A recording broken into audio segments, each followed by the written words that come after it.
Rise and shine, my beautiful people, rise and shine. It's your boy Rayman here, aka your ray of sunshine, aka Mr. Mufasa in the building, baby. And we out here in Tanzania. But this video is not about Tanzania, this video is about Senegal. As you know, I just spent the last 4 months in Senegal, traveling the whole entire beautiful landscape. And I traveled north, east, south and west.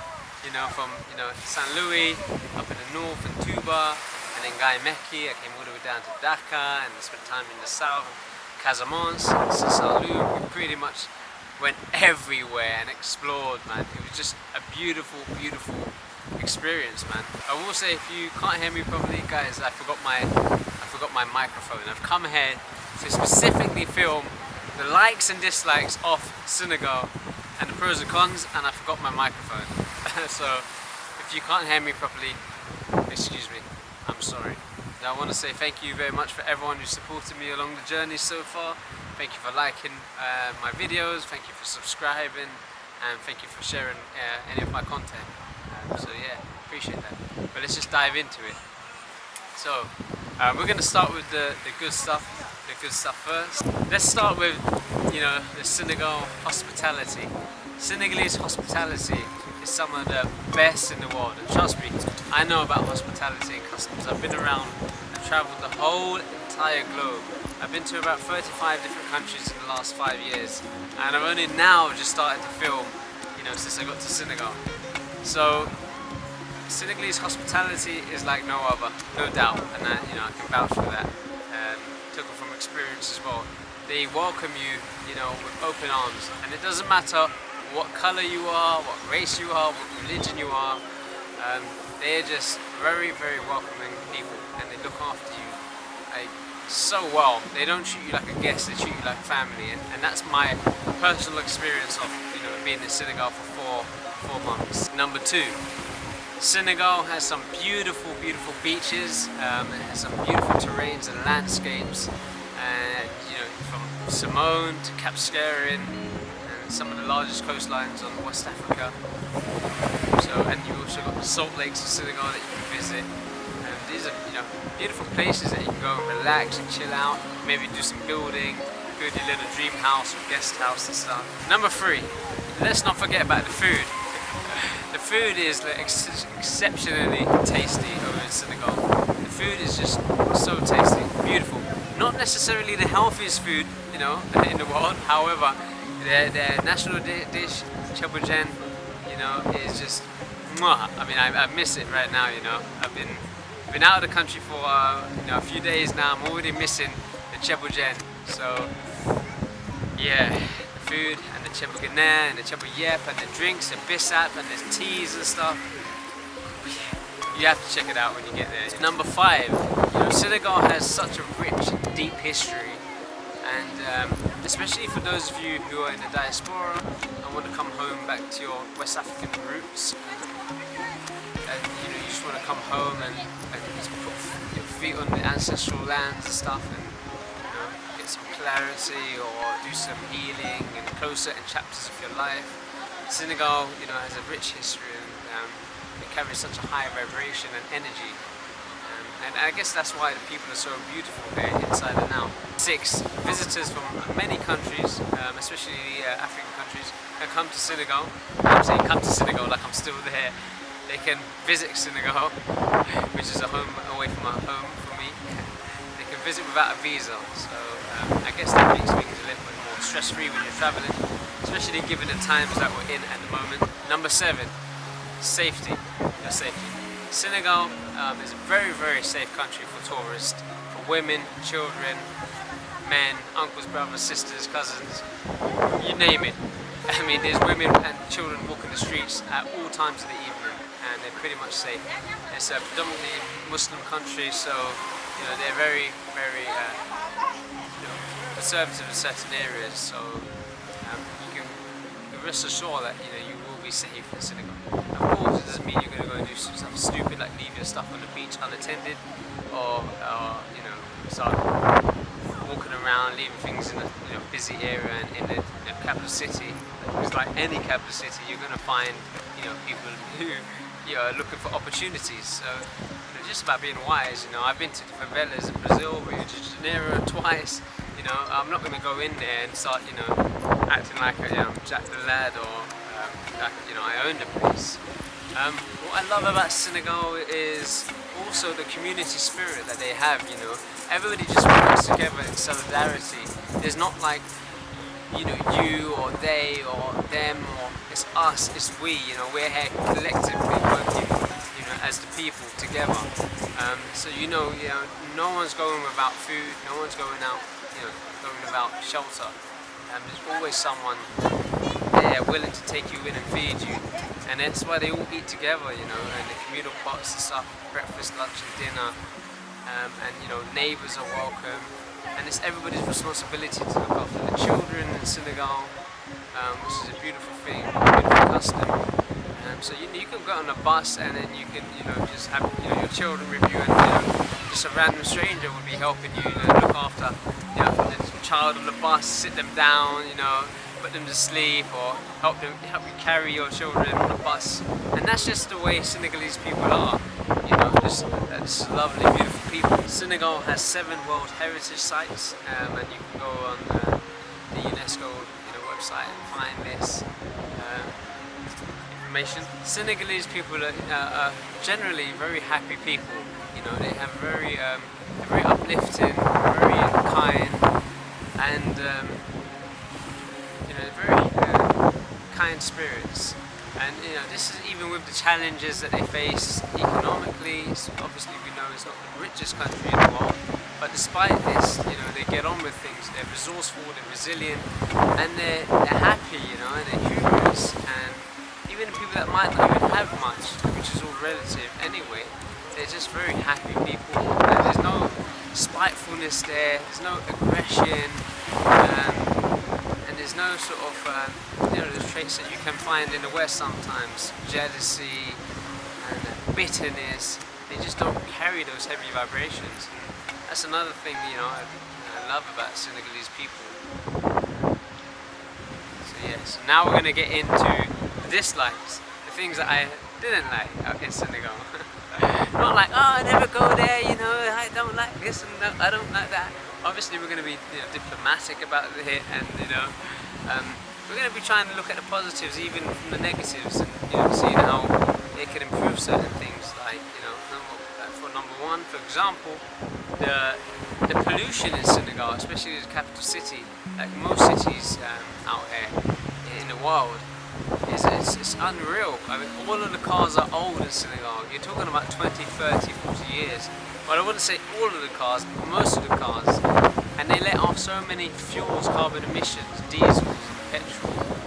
And obviously we know it's not good for the ozone layer, it's not good for planet Earth, it's not good for the ecosystem.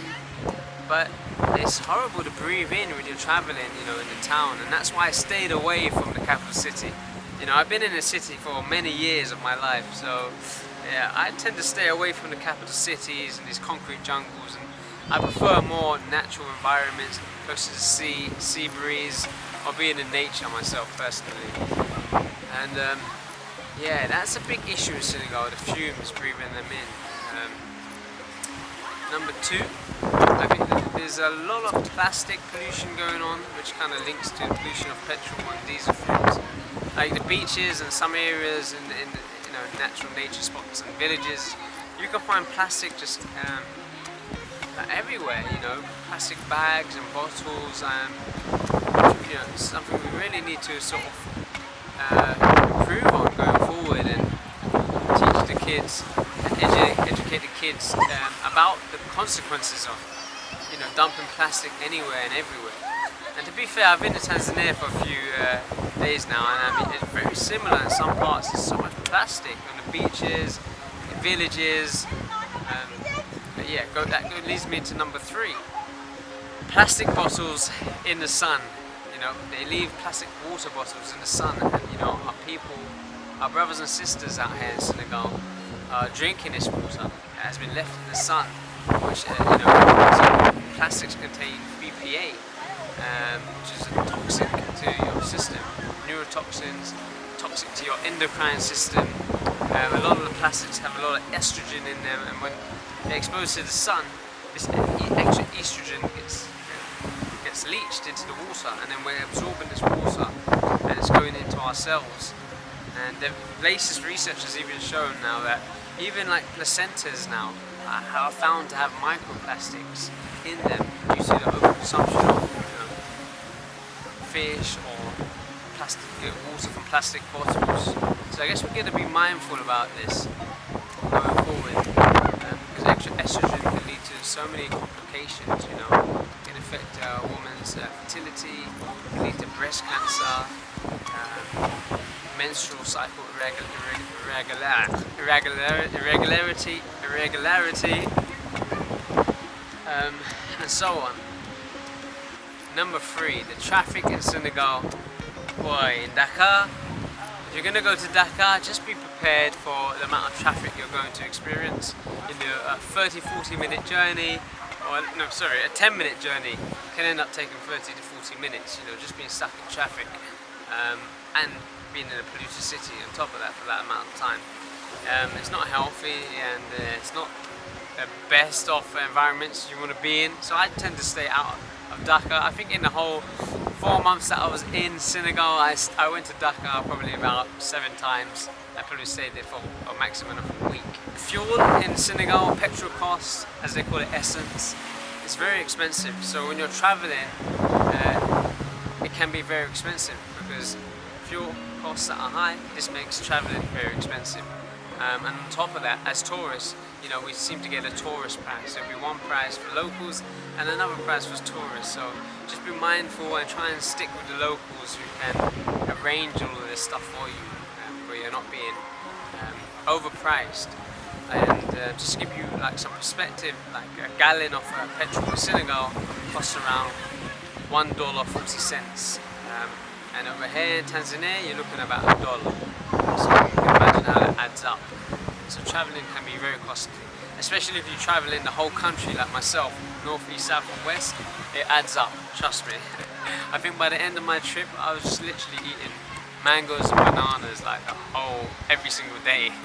For someone who's like predominantly plant-based, and the majority of my diet is vegetarian or vegan, it's very hard to eat when you're going out to eat, because sometimes you don't want to cook, or your food is not arranged at home, and you want to just go out and eat. It's very hard to find, you know, vegan spots or vegetarian food. It's just something that a lot of people just don't recognize out there. They're just so used to eating fish or meat or chicken or beef, or in some places even pork. So I guess as things, you know, people become more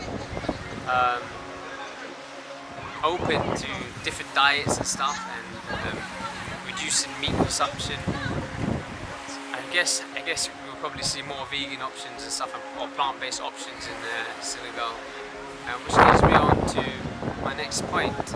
There's so many flies, especially when you're along the coast or some of the villages. I mean, there are flies everywhere, man. It's really weird, man. In a lot of places, you'll be eating and you just have to literally be, you know, swapping these flies away from your food. I don't really find that so much here in Tanzania, although there are flies, but just it's not as rampant as Senegal. Sorry, you got Senegalese people. I know that's a hard one, but it's the truth. Data, guys. Data on your phone, whether it's 3G, 4G, is very expensive in Senegal. Buying data is just very expensive. I think you can probably get like 10 to 12 GB, and it costs around $10 or so. Yeah, it just becomes very, very expensive. And again, you know, the Wi-Fi is not as consistent as you'd like it in some places. But of course, I mean, if you're going to go to rural areas, it's just not going to be, you know, as frequent over there.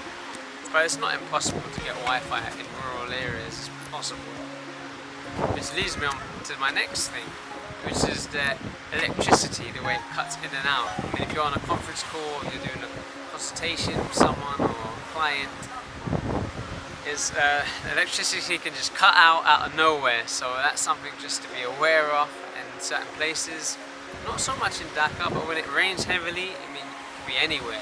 I think there was a football game a couple of months ago, like between the Senegalese and another team, and literally halfway through the football match, the power just cut out, which was, it's very rare for that to happen on that magnitude, but it did. So that's something everyone was laughing about. It's so funny. But there was times where like the whole day the power would cut out in Saloum due to the torrential rain. So it usually happens when it rains heavily, quite severe. And since we're on the topic of like, you know, plant-based and veganism, it's like the way the animals are kept in Senegal, some of the horses and stuff that are used for labour purposes, and animals in general, they have a hard life out there. The wild animals, you know, it's natural, they're wild, it's, you know, it's hard for them, you know, but you know, some of the animals that are kept, like the horses and the cattle, you know, a lot of them don't get treated very well. They're left out in the scorching hot sun, no water, they get whipped a lot of times. It's very hard to watch, you know, it's kind of heartbreaking, especially, you know, yeah, being vegan for 5 years previously, so I guess, you know, there's much room for improvement, but overall Senegal is a lovely place, a home away from home. I've met so much beautiful people along my journey, and I'll definitely be back in Senegal, definitely, to go and meet all my friends and family that I've met along the way. Peace. Boom. And guys, now I'm in Tanzania. I'm going to be vlogging a lot more now and giving you guys, you know, lots of information and gems that I've learned along my journey that are going to help you, you know, improve the quality of your life and level up. All of the stuff that I've learned on my journey of transformation and self-development over the last 10 years. So just stay tuned, like, share and subscribe if you can, if you would like to. Peace. Boom. They call me Rayman Mufasa, you know I come from Bassari. I was raised on the streets, I had to hustle just to eat. My mothers was shopping food on the streets, hey. I'm packing heat on the streets, hey. So I knew I could never be weak. So I knew I would never be weak.